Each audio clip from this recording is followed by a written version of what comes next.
mga kapiksi. So dito guys, nakikita natin na this relationship has fallen apart, no? Yung iba sa inyo, na-block na yung communication, mga kapiksi. Ibig sabihin, pwedeng binlock kayo ng person nyo or binlock nyo na yung person nyo, guys. And kumbaga, yun yung isa din sa mga paraan nyo para maka-move on kayo kasi there's a lot of sorry. There's a lot of pain. So yung PNF natin, pasensya na kayo guys, no? There's a lot of pain dito sa relationship na to guys, heartaches, heartbreaks, no? Healing nga, no? Kaya nga nakita natin na for some of you talagang you are focused on your healing, mga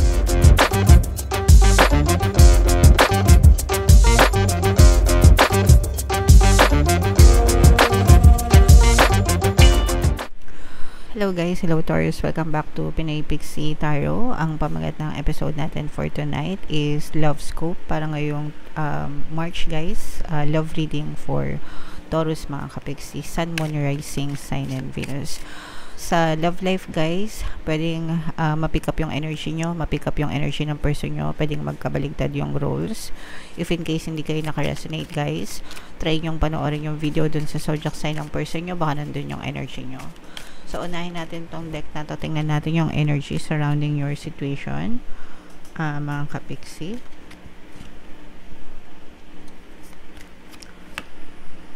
Alright. So, for some of you, this is both negative and positive, guys, no?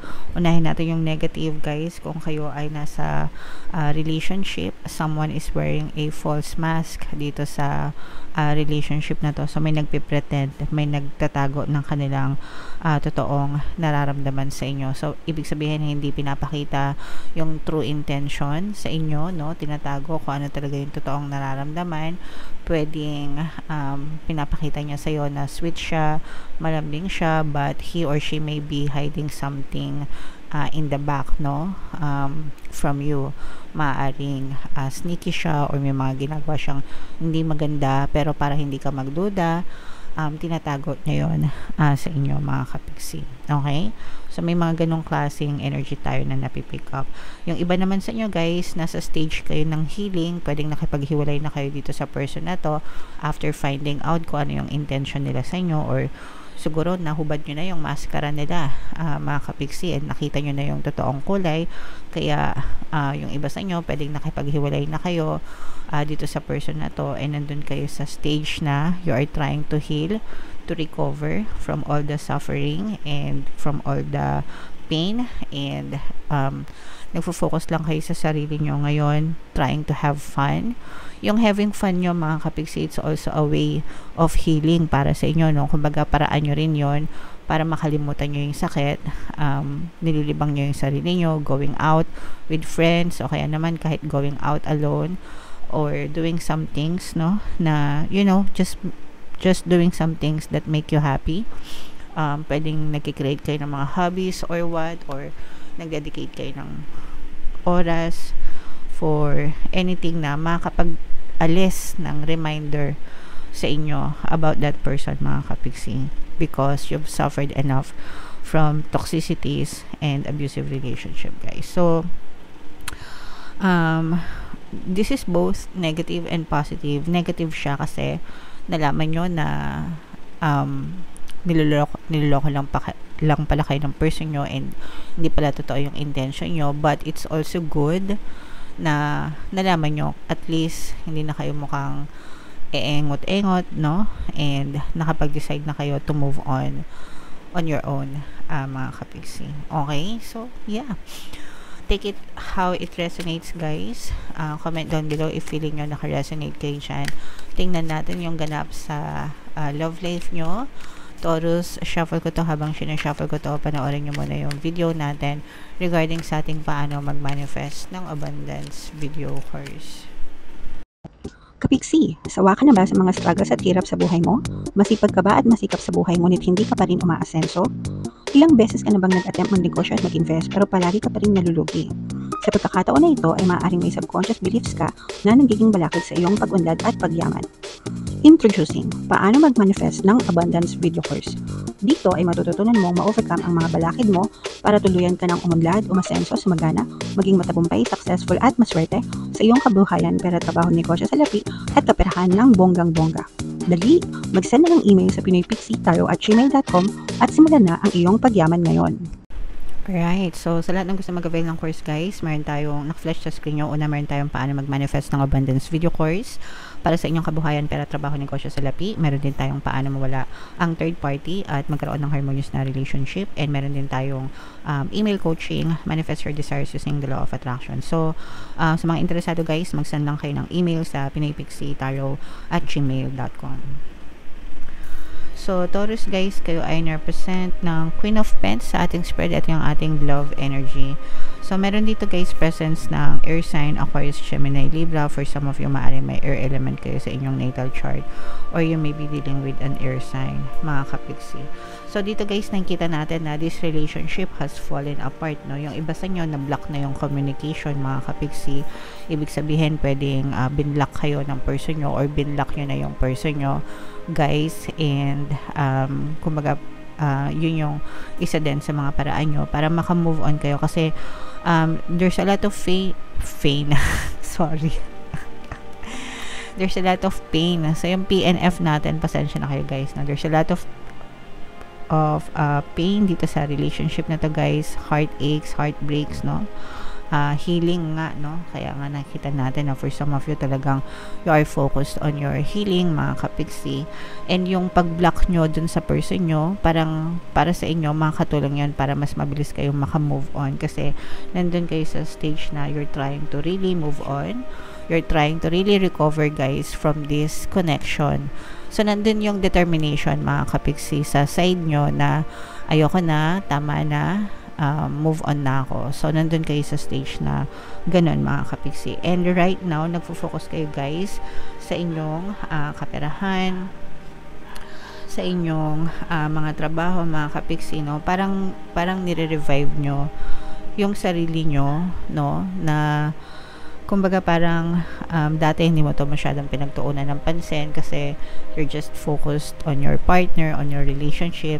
Tapos nung nasira yung relasyon, parang pinapabisi mo na lang yung sarili mo. Sabi ko nga sa inyo guys, no, dinadivert nyo yung attention nyo just simply by having fun on things na gusto nyong gawin. And sa inyo, ang napili nyong i-focus is yung trabaho nyo, yung career nyo, guys, or specifically yung pagpapalago ng inyong money status, guys, no? So, in a way, nakatulong para sa inyo, guys, yung kumbaga parang blessing in disguise na rin for you yung breakup na or hiwalayan na nangyari dito sa relationship na to.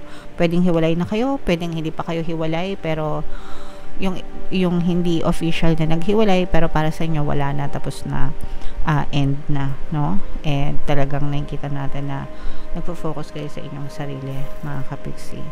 Pwedeng LDR kayo, guys. Meron presence dito ng water sign, Cancer, Pisces, Scorpio. For some of you, maaring may water element kayo sa inyong natal chart or you may be dealing with a water sign. Ito guys, nararamdaman natin yung regrets, no, dun sa other person.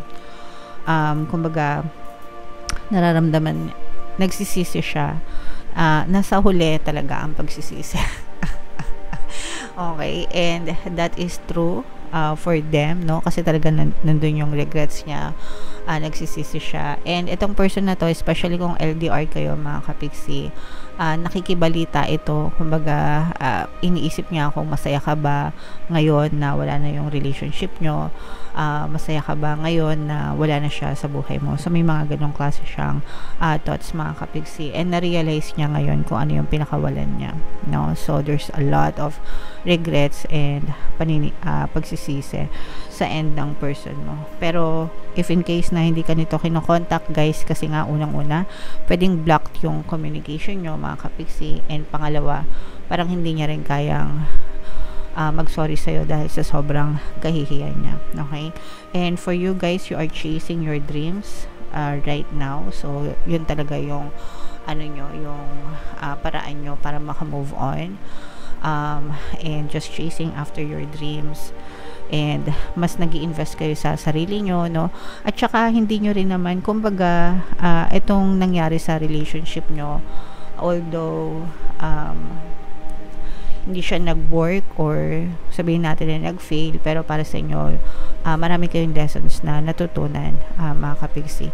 Yung iba sa inyo guys, nararamdaman ko na parang natutrauma din kayo, no, na magkaroon ng next na relationship, but still, hindi nyo pa naman sinasara ng tuluyan yung puso nyo, and you're still hoping na one day, ibibigay din sa inyo ni universe yung tao na para sa inyo. So, and that's true guys, no? Huwag nyong isumpa ang pag-ibig, hindi porket nag-fail kayo sa relationship guys, you can still attract another person which you truly deserve.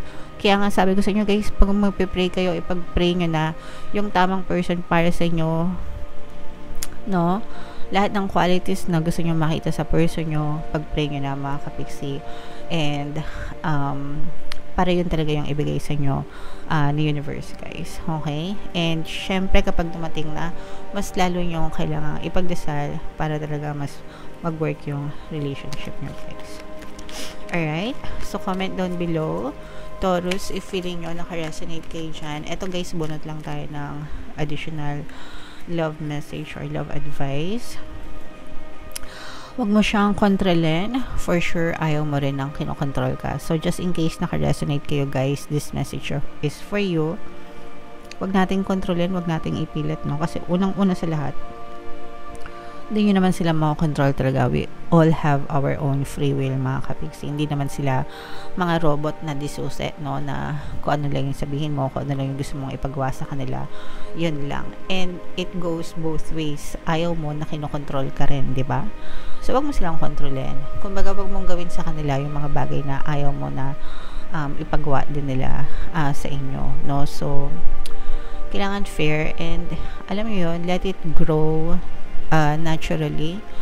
Yung relationship nyo dapat palaging wala sa wag pinipilit, diba? Mas masarap sa pakiramdam na kusa na binibigay sa'yo yung pagmamahal, mga kapiksi. Prayers lang talaga guys, no? And kailangan you have a very good assumption guys pagdating sa love life, pagdating sa specific person, and pagdating sa sarili mo. And definitely achieve mo or kayang-kaya mong ma-achieve yung pagkakaroon ng harmonious na relationship. Okay? Huwag kayong maging control freak guys. Alright. So, comment down below, Taurus, if feeling nyo naka-resonate kayo dyan. For more tarot readings, Taurus, ito yung playlist nyo. Ito naman yung ating success stories ng paano mag-manifest ng abundance video course. Click here to subscribe, guys. Ito yung ating mga relationship subliminals. Thank you for liking, sharing, and subscribing. See you again next time. I love you all, mga kapiksi. Have a nice day. Bye-bye.